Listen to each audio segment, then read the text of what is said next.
Victor de Torres, co-founder of Pixel Mafia. We're an art services studio located in Manila, Philippines.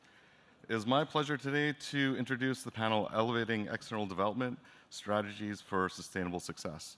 So for today, we're going to handle QA a little bit different. Dave Lamb has posted something on XDS Connect. If you have questions, please reply to his post, and then I'll do my best to try to curate some of those questions. With everything that's been happening to our industry over the last 2+ years, with all the layoffs, project cancellations, studio closures, it's clear that how we approach development has to change. What's worked in the past may not guide us to fixing today's issues. External development clearly has a much larger role to play in resolving these issues, and the solutions may not be easy. Both service providers and developers have a role to play in this change, but I do believe most of the change will need to be driven from the development side of things. We are fortunate to have a distinguished group of panelists today. All of these panelists have over 20 years of game development experience. Moderating the panel will be David Lamb. He has been an integral pioneer of how external development operates today. He's actually attended every single XDS over the last 13 years, which makes him pretty old. And he's also been an advisory board member for the last 9 years. Some of the roles that he's held in the past include senior manager at BioWare, senior producer, external dev for Forza, executive producer at NetEase, and currently he is director of outsourcing at Blizzard. Please welcome David Lamb.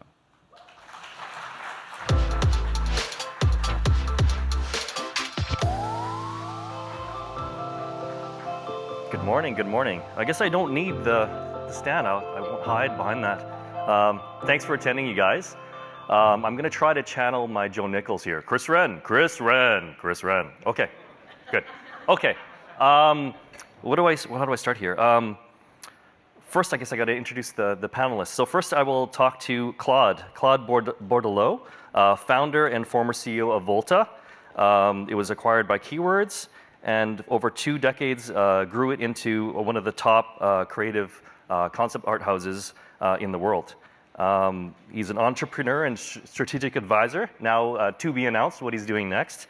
To speak to something personal about Claude is, I met him at XDS, and he's one of the most authentic and genuine people that I've met, and he inspires me to be better about how I interact with partnerships.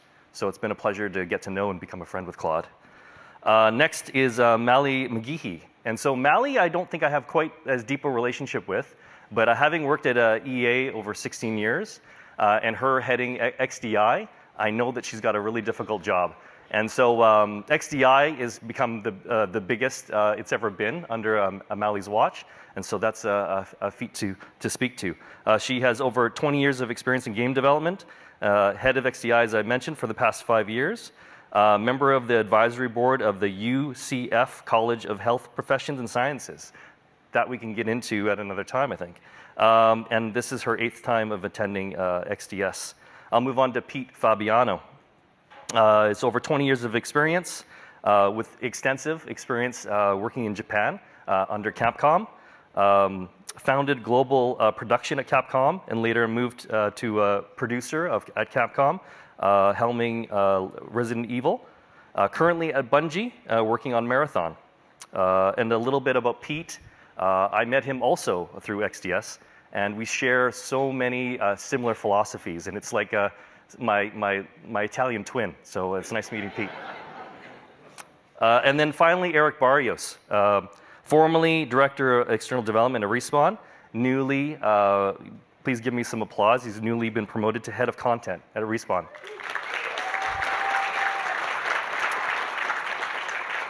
So Eric, this is his 9th time at XDS. A little bit of personal about Eric is he's a chameleon. So if you ever take Eric on a trip, he just if you're in China, wherever you are, he just fits in. He'll eat whatever he wants to eat, and he's just chill. So he's the best traveling companion.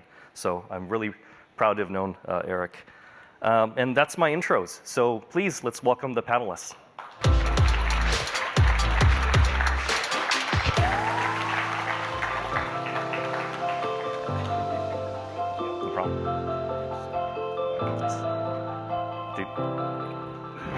Okay.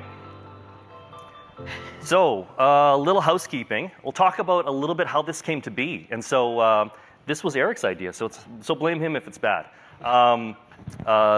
We were talking about all the great conversations we have at dinner or just at the side about what's going on in our industry, and we thought, hey, wouldn't it be great to kind of capture it in a panel? So, hence this came to be. And so, there's 4 topics that we're going to cover today. One is definition of true partnerships. 2 is power dynamics. 3 is getting buy-in or managing up. And then 4th is sustainability. And so we're going to get into that right now. The panelists don't know this, but we're trying to figure out if someone's going over time and talking a little bit too much. I'm going to play Outcast if they start. So if you start hearing, let's see if I can actually play it. If you start hearing this, that means... Oh, is my mic working? Mic's right here. Where's my mic? Lower. There you go. Can you hear that? Okay, so that's the rule. Okay. Let's try that out. So, let's get into it. You guys ready? Sure. Cool. So, topic number 1, definition of true partnerships. And we're going to go to Claude for this to start.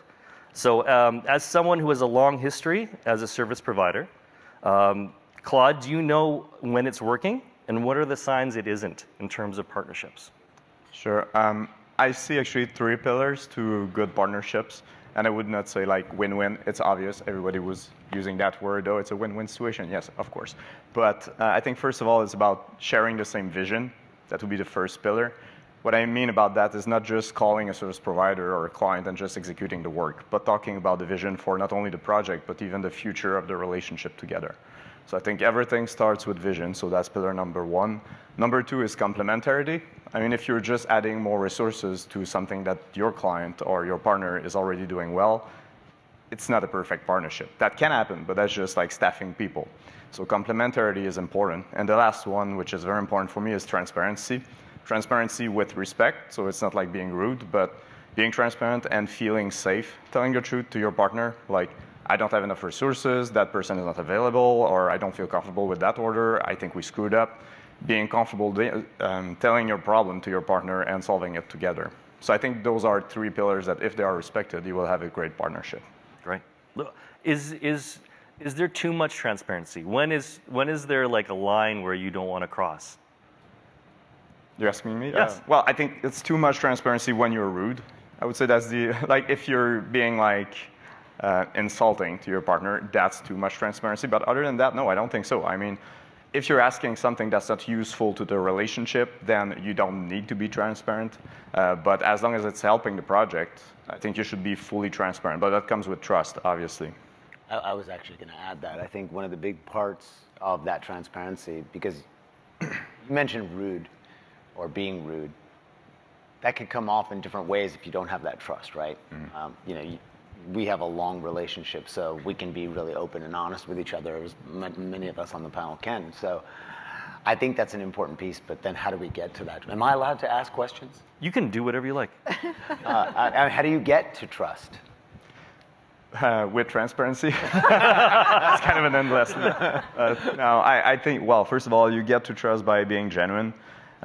It's stressful, especially being a service provider. I've been doing that for over 20 years, so now I'm a little more comfortable, but I'm still feeling a little awkward when I meet someone that I never met before, because, it's a relationship where the power dynamic, I know it's not the topic right now, but you're the service provider. You depend on your client to get the work much more than they depend on you to produce it, because they will always find people and talent if they look for it. So there's that part where being genuine and being yourself, in the beginning, it's harder, but I think it's the best recipe, because you won't be a fit with every client. But the clients you're a good fit with, it will last forever. Mali and Eric, as folks who are running central teams within EA, tell me about transparency. What do you guys like to see? What scares you? Is there anything that scares you about transparency? I think what scares me is when you can tell that people are not being transparent, when you can tell that they are hiding something, when they're not being, I think there's a level of vulnerability that helps build a relationship. I think that when you can also sense completely when they're hiding something from you, and that absolutely can destroy the relationship. So finding that really good balance of being transparent and honest, and not withholding, and being upfront and having a really clean, clear, direct conversation builds those relationships, as he was saying, that can last a lifetime because you can trust them and that you can work together collaboratively. I think most service providers will say they're transparent, by the way. No one will say we're very opaque, we won't tell you anything. They will say we're very transparent, but the real test is when you get an information that makes your service provider suffer or even put the relationship at risk. If they are disclosing it before even you have to ask, that's a proof of trust and transparency. Because of course, everyone will put that on their wall, like it's one of our core values, transparency, yeah, of course. But like you see it like a real value for me, it's not just a word you put on a wall, it's something that you're willing to suffer for. One thing that me and Eric, when we were working at BioWare, we saw sometimes you don't want to know. So as in our role as art managers, we're protecting our partners from information that it's white on Monday and it's black on Friday, right? Like, and so is there an example that you guys can speak to in which you're kind of holding the gate in terms of if transparency is too much, right? If there's a lot of churn happening in terms of these decisions, how do you guys make that call? If that makes sense. If I understand what you're calling out here, I think one important thing is to take a moment to understand the situation better, right? Transparency is good, but you don't want to just keep saying exactly what's happening in the moment if you don't know it's actually locked in, right? Yeah. So you talk to your internal teams, and this happens internally too. I think the partnership part of it is that your external partner is indeed your partner, right? You're working together, you've gotten the trust, you're actually looking at the same goals, right? So understanding what those goals are, understanding what the internal situation is, because many times it's like, oh my goodness, this is on fire, this thing is wrong. You do a little investigation, you sit on it, you talk to internal teams and you realize, oh, actually it was a mistake on this side, or it was a misunderstanding. And I think that's really important because transparency is good, but you need to be good about communicating what is real. And everything in the moment might feel real, but you need to make sure that you're communicating what matters, if that makes any sense. And I want to hear from Eric. Yeah? Yeah. Yeah? Transparency, I think, when it pertains to external partners, is pretty, I don't know, easy, not easy, it's straightforward, and I think the lines are pretty clear on what to share and what might be too much. The harder or more complicated, I think, when I think about transparency, it's really the internal facing or the team facing stuff. Because if you're in a position where you have, early information, access to things that are going to impact the department or impact the studio, like one of my philosophies as a team leader is to be as transparent as possible.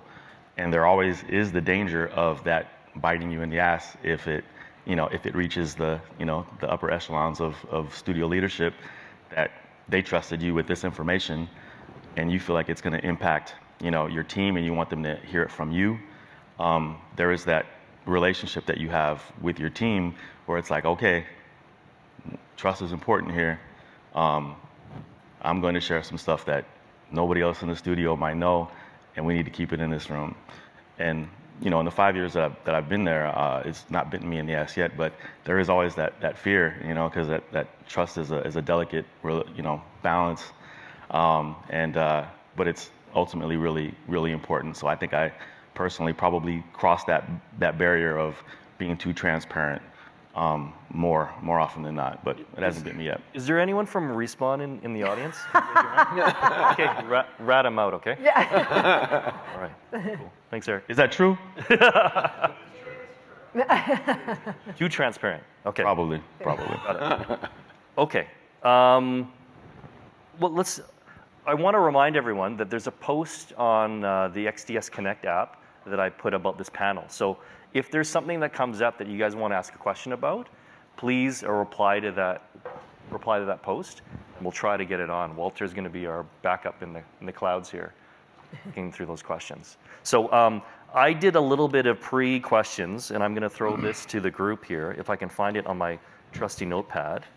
I didn't do yesterday night while I was a little bit recovering from some alcohol. Question from the audience, and remain anonymous, is how do you elevate partnerships from vendor contractor to creative partner while under the current reality of budget pressure? So maybe we'll go back to Claude on this one.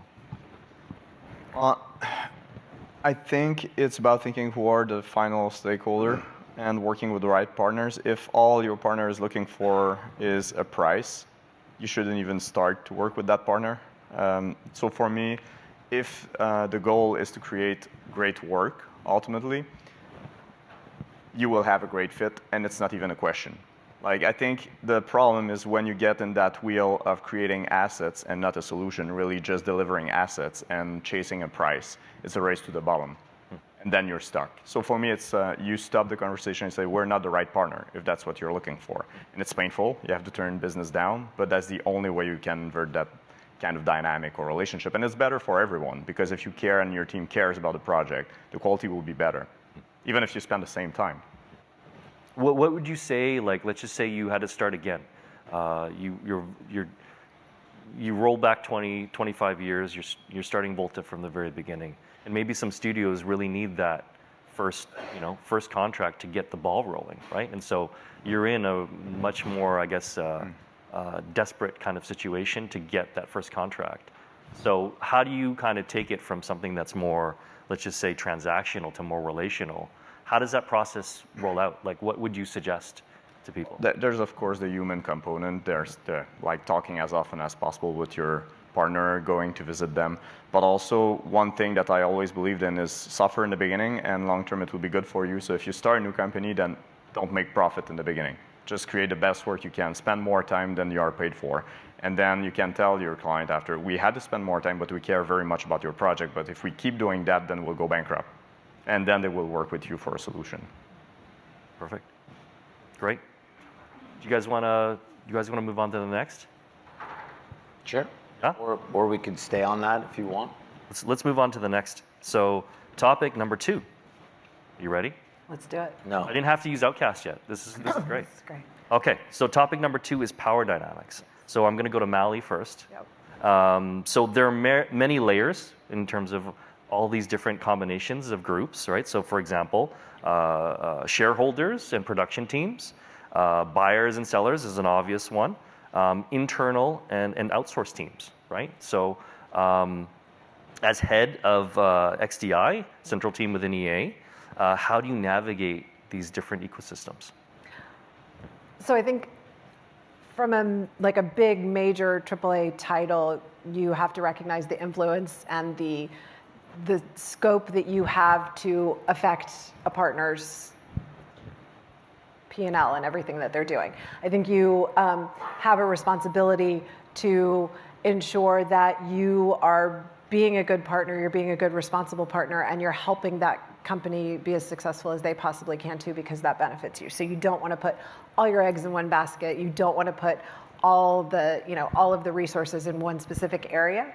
I think that the other thing that's interesting that we kind of discussed as a group when we were talking about the power dynamics was really more focused on how do small independent developers or service providers compete with a bigger conglomerate, or how do they get in the door at a AAA title? And I think what the service providers that are smaller and are looking for opportunities need to really focus on is they have the ability to be highly specialized. And I think as we're looking across the landscape of expanding external development to not just be a scalable resource, but to be an innovation resource or a highly specialized resource, being able to target those smaller groups that have really, really, really specialized skills and something that they can really lean into gives us the opportunity to then bring them in to supplement or plus up kind of the rest of the landscape of our external development. It also, my other sort of recommendation for those smaller teams is find partners, and I don't mean, build your own conglomerate, but find partners that can elevate you as well. So if you do something really, really well, like you know, 2D art, or you're doing something, you know, highly specialized with terrains or trees or whatever it is, find somebody else that can also help supplement your skills so you can go in and do a pitch together. You guys can do something collaboratively because those companies are also understanding the same pain you have, and nobody is ever going to succeed in this business by themselves. Find those partnerships and those opportunities where you can bring a greater value to a bigger company or a bigger title. So with, this is kind of maybe a little bit sidetracked, but I'm going to ask it anyways. You know, knowing the portfolio of VA, which is a vast different players and different projects, how do you balance that, but also with large and small companies, like, you know, big studios out there, keywords and them alike, and more smaller boutique things? So how do you kind of like mix and match that, right, depending on the project? So I think the unique thing that XDI brings, the value that we bring to EA, is the fact that we do the business development side, but we also have people who have been on the game team side and on the production side and understand what the individual teams need. And so we, as advisors to the game teams, are able to go in and take a look at what are their needs, what are they trying to fulfill, and if it's, you know, if it's a certain time zone, if it's a certain cost, if it's a certain volume of people, if it's a certain skill set, then we can help tailor and make recommendations. But if they're looking for other things like a highly specialized skill set, or even if they don't recognize that they're looking for something, we can offer them solutions that are a portfolio of, here's your volume, you know, vendor partner, here's your highly specialized partner, here's somebody that you can work with that's new or that's going to bring you, you know, a hyper-culturalized experience to target a specific audience. So there's a vast opportunity of elements that you can bring to the table that aren't just specifically, I need a big volume company to do a tremendous amount of work. Each one of those teams, and every team utilizes some sort of external development, each one of those teams has individual needs and specialized needs. And so finding out what specifically those are and then targeting partners specifically to that. Perfect. I think, Claude, you want to jump in there? Yeah, just one thing that I find very useful when it comes to power dynamic is understanding the point of pressure, because, you know, ultimately you work with your development team, client, whatever. What you want to do is two things: look good, have repeat business as a service provider, and as a client, do something kick-ass, look good. So that's all you want. But the service provider, if it's a small studio, maybe they have pressure on cash flow. So that's one thing that might influence the power dynamic. If they're bigger, maybe they have a responsibility to their shareholders. The client, maybe they have pressure to reduce the cost just to look good, so they can show that they are paying less per day. So you need to work with your partner to make them look good, but also achieve what they truly want to do, which is something great. Because ultimately, that's all we want to do, is keep doing a job you like and doing great quality and look good for your boss. What you really want as a partner. I've never seen a client who said, I really want a discount, that's what matters to me, I'll come back home and I'll be happy about the discount. They don't care, it's just, I have pressure to deliver that. So how can I look good without screwing you? So understanding the pressure your partner has on both sides is very helpful in alleviating the pressure dynamic you have from being pushed around. Pete, do you want to get me in? Not too deep into power dynamics, but something that Molly said stood out to me, which was the business development and the production, or being on the development team. In 2015, I actually gave a talk here, and we talked exactly about that. My team, and at that time I was at Capcom, we basically did the business development as well as be part of the dev team. So we were able to get information from dev teams in terms of, hey, this partner looks interesting, or this technology would be good, or this would be something that would be really interesting to start with. So they're looking for a specific expertise. We're able to actually continue to look, we go to events like XDS and talk to partners like some of the people in the audience and continue that funnel. So it's just cyclical. And then smaller studios, we worked with plenty of them, and we still do that now, and we're talking to them. And for me, it comes down to a lot of philosophy, right? The business philosophy. How are they growing? What are their goals? What are they trying to achieve? And how do we work together to solve them? I wish I could give advice to certain people, but a lot of that is just the mindset of the people on the developer side, and I think a lot of us have that. but it's about expanding that to think in that way, right? We're working together, and all of this is interrelated. We're all working together as partners, and we're extensions, right? And we're working in ways we can, but also to Claude's point, where, yeah, if there's cash flow or there's certain business dynamics that are happening, we need to consider those as well. So there's a lot that has to come into play. Cool. Eric, I'm going to ask you a question here, a follow-up. Again, you being from a really successful, running a successful central team for Respawn, how do you know when projects don't have a strategic plan? Like, what are some signs? Like, say you're working on a new project and, hey, Mr. Barrios, can you please do these things? What are some telltale signs that, we're making it up as we go? That's a curveball question, Dave. I thought we were aligned on Do you mean the our questions you were going internal to ask. teams? What's that? Do you mean the internal? It's here, and it was on the mural It's on the board. mural board? I didn't check the mural board, honestly. That's my bad. You going to skip this one? That's my bad. No. I think that one of the Molly and I did kind of like a little bit of a mini panel similar to this on topic yesterday, and there were some similar things that came out, about how like a external development management team is positioned in a really unique place. So our team, like many teams, is comprised of art managers and producers who are developers. We have development backgrounds, and now we shifted focus to dedicated external development experience. And that positioning, it kind of widens your perspective. Like the best way to, as a dev team, if you're a dev team, the best way to see your gaps, because we all kind of sometimes get tunnel vision. We're in a bubble, and like what do they call those? Like sound. I don't know. So we're all kind of insulated into echo chamber. That's what I'm looking for. Thank you. So it's not easy sometimes to be aware as a group of where your gaps are. The best way, in my experience, is to start outsourcing stuff. And then when you start outsourcing stuff, that XDev team quickly starts to be aware of those gaps,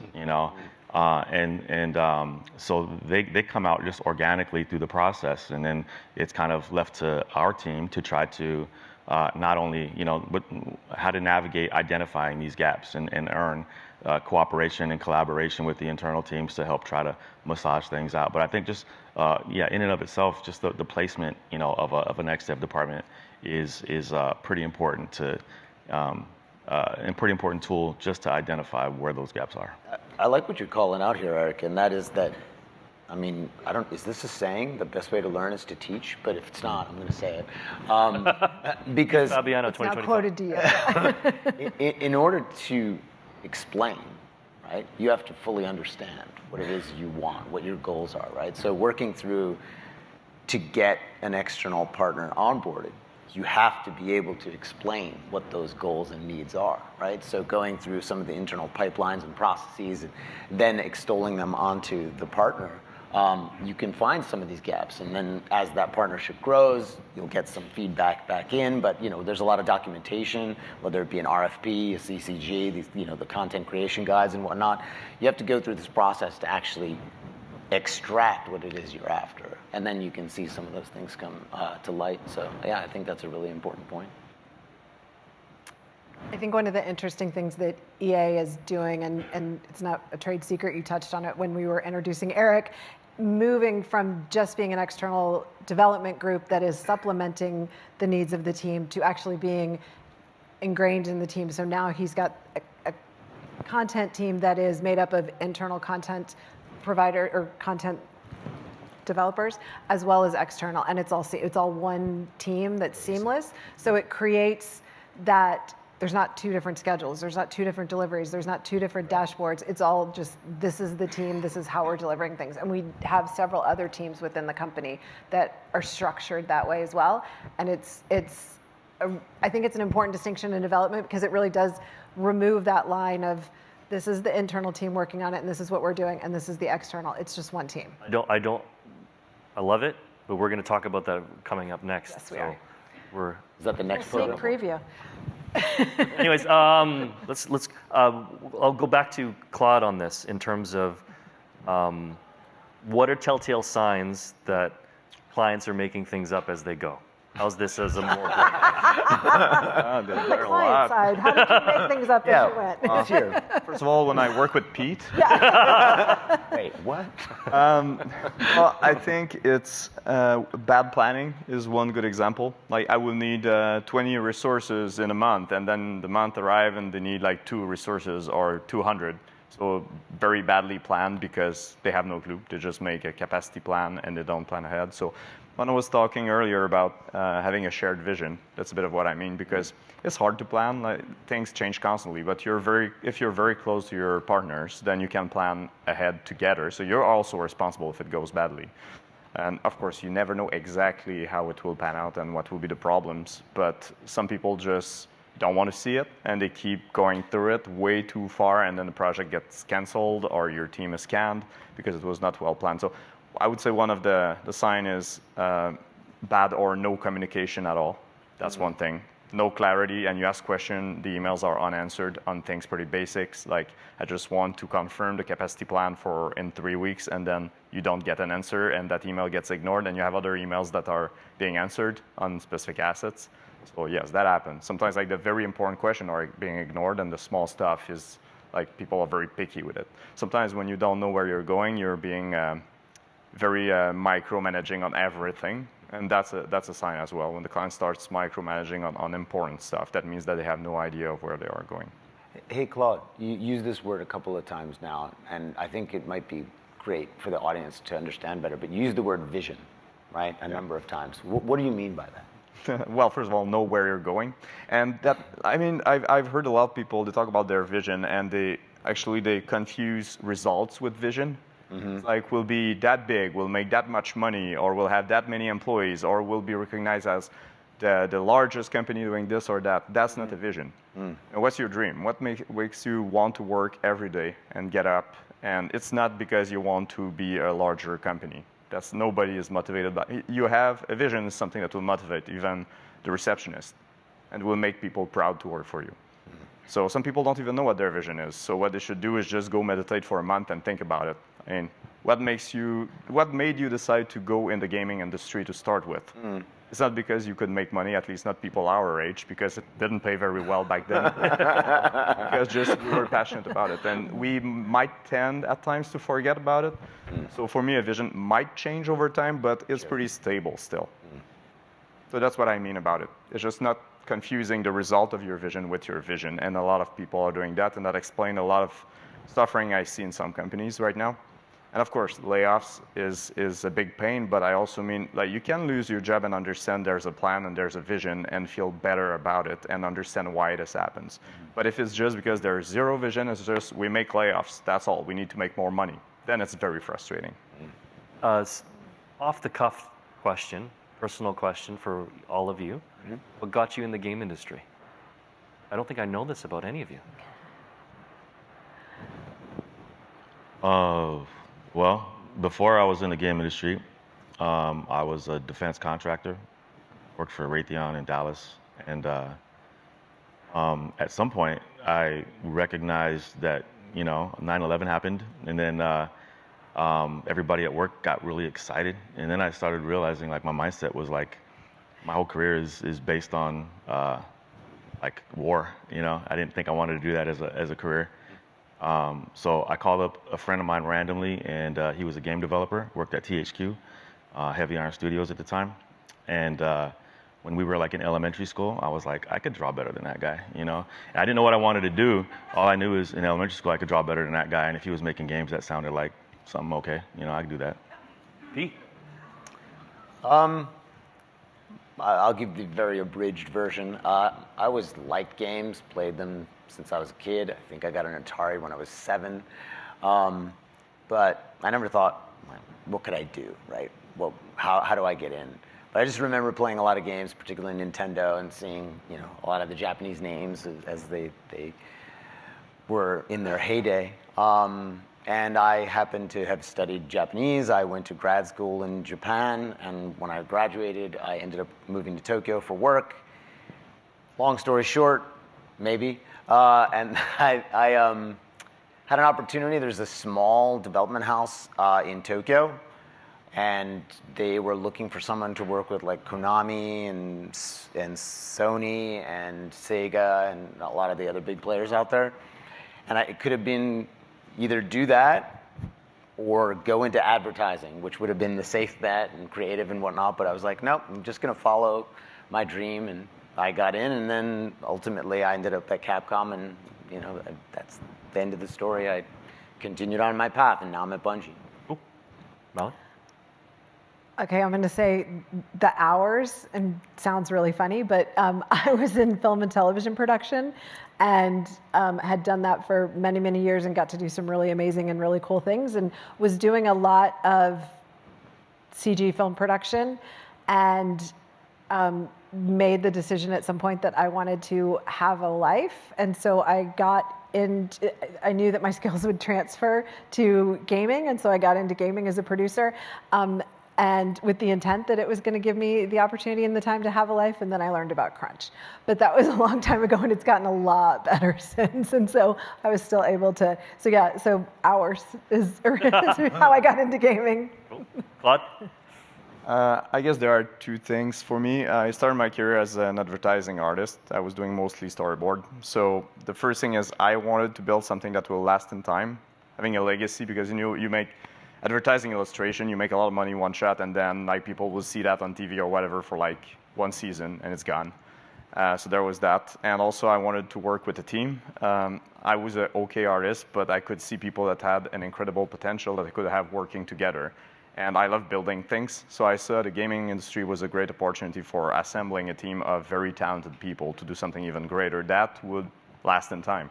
So those were the two reasons I went in that industry. I love gaming, but it was mostly about the creative side of it. Cool. Great. Good to get to know a little bit about How you. did you? Me? Yes, I'm the moderator. I can't talk about these things. Okay. Let's go, because I think we got 20 minutes left, and I think we want to see if there's any. Are we looking for audience questions there, Walter? Oh, shit, we got some. Okay. Oh. Well, I mean, Wait, topic number 3. we're not allowed to curse. I don't know. They'll probably bleep that for the video. Okay, so topic number 3, presenting up, getting buy-in. So this is going to be focused on Eric. So, you ready? Yeah, let's go. Okay. So first, congratulations on your new title and promotion. That's wonderful. So as the new head of content for Respawn, can you talk about your journey? So from your initial responsibilities when you first joined Respawn to where you are now, and what was the understanding and how did you make that journey? Because that's a big step. Yeah. So we talked about this. We had like a little kind of dry run trying to figure this out, and there was something that Claude said that I didn't see as a big thing or an important thing, but I come to realize now that it's probably the most important thing. And he said you had a vision, and I did at the start, and it wasn't what the vision evolved to. It wasn't just me having like this vision of like, oh, one of these days we're going to be this, but it was through my journey, starting like with Studio Before You, then with you, and then moving on in this role as a XDev lead. You start to see very clearly how many of the audience is like are like service providers, and how many are on the buyer side as like XDev managers. Can XDev managers like raise their hand really quick just so I could see? Okay, cool. Half to 30. Yeah. So the journey of an XDev manager, it's rewarding, but it's also it's kind of frustrating sometimes, And so the vision that I had when I joined at Respawn, you might at some point in me saying this, bust out your AdCast. It's probably gonna be outcast. So my vision at the time was going through my journey prior to Respawn, getting at Respawn, and interviewing. My vision was that XDev leadership was underutilized, underappreciated. There's like a bias, a really interesting bias that developers kind of see outsourcing and outsourcing support through, and it's one of kind of like like subservience. It's like client, like we're kind of like they're like the client, you know, and we're kind of like a service provider to a certain extent. And it's also kind of one of fear, you know, like we're going to take their job. So it's like kind of like a lack of respect, a lack of influence, and also kind of like afraid of your existence, you know, for taking their job. So it's you're trying to like earn their support and their trust, you know, but it's a challenge because it's kind of this thing that we don't talk about too much as, you know, ex-dev managers, you know, but it was there and it's still here.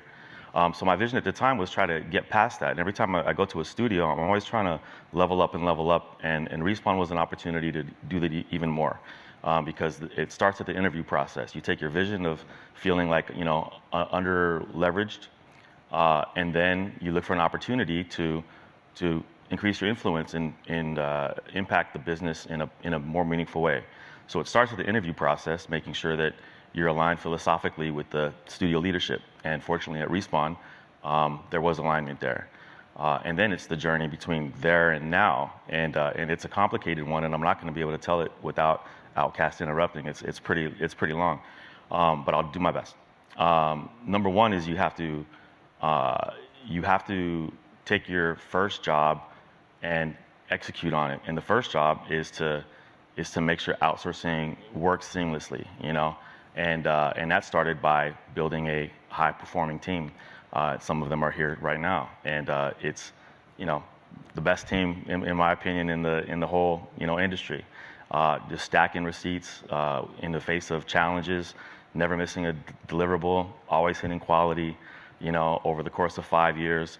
And that's the accountability that you have to operate under, and you have to succeed, because if you don't, the internal team is going to call you out, and then every trust that you're trying to earn, it gets broken, you know, like that. So fortunately at Respawn, that never happened, you know. So we stack our receipts. You're highly competent, and then you look around and be like, all right, how do I gain influence? Because we can do more. We can do more. We're still not seen, you know, as what we are. The goals are continuing to climb.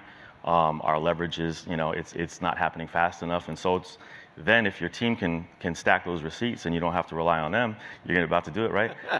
Yeah, you can. My job became looking at the political situation and trying to navigate the ecosystem of politics within Respawn. And again, it wasn't just me and myself. It's with the team, you know, strategizing on what our goal and ultimate vision is, and it eventually evolves into content creation. And we're there now. We're transitioning, and thanks, Dave. I appreciate that. I'm sorry. No, don't be. Don't be. It was wonderful. It had to be done. It had to be done. Had to be done. I understand. I had to pull you away because we're at 13 minutes. We have some questions, and we got one more topic to get to. Do you just want to go to the questions? What's up? We could just jump to the questions. We want to jump to questions. We didn't talk about sustainability featuring UP. Totally. Nobody wants to hear from Pete. No. What do you mean? Yeah. I think I saw We Love Pete T-shirts up there, right? Sweet. Congratulations again. Oh, stop. I'm sorry. Stop it. But I think that, I guess one thing I will follow up with what Eric was talking about before we move on is, do you guys see what, you know, with Eric being head of content now, that this being a thing? Like, is this going to be the new system, the new hierarchy in terms of how teams are going to be structured? Internal and external is now that wall is coming down. What do you guys think? I would hope so. Yeah. You know, I think that, and maybe this ties into sustainability. Yeah. And so I would say that if we're looking at it from the perspective of content, right, we're trying to figure out what the game needs, what the product needs. We should be looking at things holistically, right? So we want to have the proper scalability. We want to make sure that we're bringing on the right partners, the right teams, and we're looking at goals together. I mean, I think this is a good way to kind of close out the conversation, but a lot of what we've discussed, right, is getting people together to build what the vision is together to achieve the common goals, right? And that's going to be a culmination of everything that we've talked about and a lot of this focus on content. I think it's a great way to then having people to understand. I like to look at things in terms of the business, but from a very compassionate piece, right? Not just business and numbers, but also what are we trying to achieve?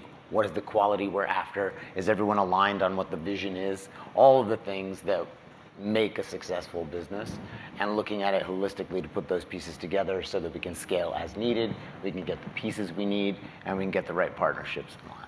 When you're not the ultimate decision maker and you have bosses and you realize they're not aligned to your vision, Right. then the only choice you have, I guess, is first of all, you try to defend your point with as much passion as you can, which means, I'll take the example of a SWOT analysis. I've seen so many that are complete garbage, and like it's just like they fill the squares and they think their homework is finished.